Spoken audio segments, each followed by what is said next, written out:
काले कारनामों के लिए लोग जाने जाते हैं।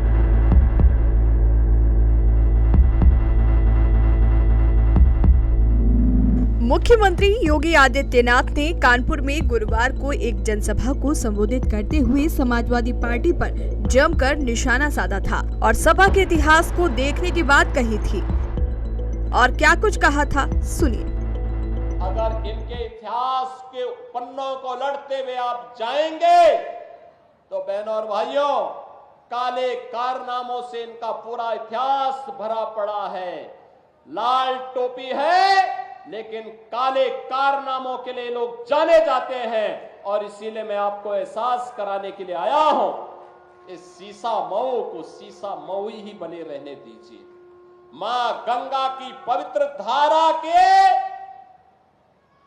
आगोश में आकर के इसे हमें कानपुर के एक विकसित रूप को एक मॉडल रूप में से प्रस्तुत करना है और आज उन्हीं की सौगात लेकर के मैं आपके पास आया हूं आपसे कहने के लिए। आज इसी पर सपा सुप्रीमो अखिलेश ने योगी पर पलटवार करते हुए सोशल साइट एक्स पर लिखा, जनता की संसद का प्रश्नकाल प्रश्न, लाल और काले रंग को देखकर भड़कने के क्या क्या कारण हो सकते हैं, दो बिंदुओं में अंकित करें। रंगों का मन मानस और मनोविज्ञान से गहरा नाता होता है। यदि कोई रंग किसी का विशेष रूप से प्रिय लगता है तो इसके विशेष मनोवैज्ञानिक कारण होते हैं और यदि किसी रंग को देखकर कोई भड़कता है तो उसके भी कुछ नकारात्मक मनोवैज्ञानिक कारण होते हैं। प्रश्नगत लाल और काले रंग के संदर्भ में क्रमवार इसके कारण निम्नवत हो सकते हैं। लाल रंग मिलन का प्रतीक है। जिनके जीवन में प्रेम, मिलन, मेल मिलाप का अभाव होता है वो अक्सर इस रंग के प्रति दुर्भावना रखते हैं। लाल रंग शक्ति का धारणीय रंग है, इसीलिए कई पूजनीय शक्तियों से इस रंग का सकारात्मक संबंध है। लेकिन जिन्हें अपनी शक्ति की सबसे बड़ी, लेकिन कुछ लोग लाल रंग को चुनौती मानते हैं। इसी संदर्भ में ये मनोवैज्ञानिक मिथक भी प्रचलित हो चला है। इसी कारण शक्तिशाली सांड भी लाल रंग देखकर भड़कता है। काला रंग भारतीय संदर्भों में विशेष रूप से सकारात्मक है, जैसे बुरी नजर से बचाने के लिए घर परिवार के बच्चों को लगाया जाने वाला काला टीका और सुहाग के प्रतीक मंगलसूत्र में काले मोतियों का प्रयोग। जिनके जीवन में ममत्व और सौभाग्य तत्व का अभाव होता है, मनोवैज्ञानिक रूप से वो काले रंग के प्रति दुर्भावना पाल सकते हैं।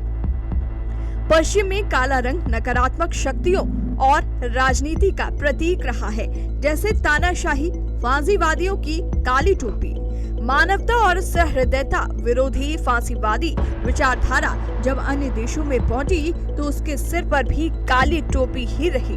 नकारात्मक और निराशा का रंग भी काला ही माना गया है।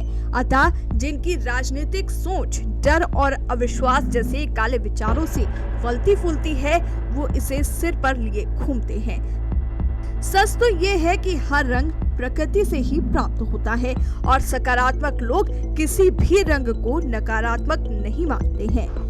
रंगों के प्रति सकारात्मक विविधता की जगह जो लोग नकारात्मक विघटन विभाजन की दृष्टि रखते हैं उनके प्रति भी बहुरंगी सद्भाव रखना चाहिए, क्योंकि ये उनका नहीं, उनकी प्रभुत्ववादी एक रंगी संकीर्ण सोच का कुपरिणाम है। ऐसे लोगों के मन हृदय को परिवर्तित करने के लिए बस इतना समझना होगा कि काले रंग की अंधेरी रात के बाद ही लालिमा ली हुई सुबह आती है। इसका महत्व होता है। यह पारस्परिक रंग संबंध ही जीवन में आशा और उत्साह का संचार करता है। अच्छाई बुराई कोई रंग नहीं, नजरिया होता है। सपा सुप्रीमो अखिलेश यादव ने मुख्यमंत्री योगी पर जमकर पलटवार किया है। अब देखने वाली बात ये होगी कि आरोप प्रत्यारोप का सिलसिला कब थमता है और ये देखना बेहद दिलचस्प होगा। जेएमडी न्यूज के लिए सोशल मीडिया डेस्क से श्वेता अग्रवाल की रिपोर्ट।